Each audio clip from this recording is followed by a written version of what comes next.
Paso Lento es un proyecto que lo que pretende es dar a conocer y fomentar la ganadería extensiva y los beneficios ambientales y sociales que tiene este tipo de manejo ganadero, y a la vez hacer una prueba piloto de comercialización, que empezó siendo 1 año, pero llevamos ya 2, para comercializar carne de cordero y cabrito producida de manera extensiva en la comarca de los Serranos, directamente en la ciudad de Valencia.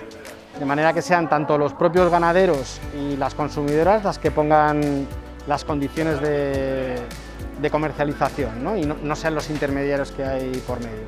Os tenemos un poco de explicación de en qué consiste el proyecto a Paso Lento, información también de qué supone, qué beneficios ambientales y sociales tiene este tipo de manejo ganadero.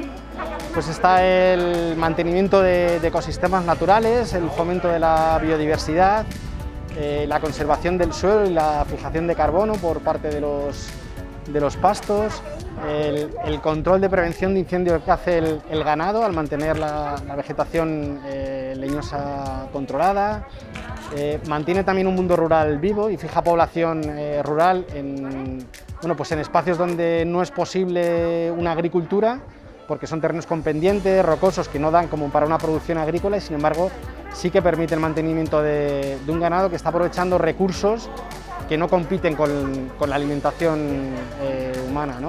Información sobre los distintos sitios donde se puede encontrar esta carne. Uno es Som Alimentació, el otro es Al Paladar y por último Escola Gavina.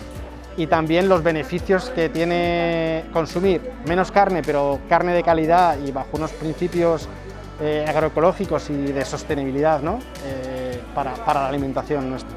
El actual sistema agroalimentario no tiene en cuenta los límites planetarios, ¿no? Y tenemos que transitar hacia un modelo agroalimentario más sostenible y más saludable.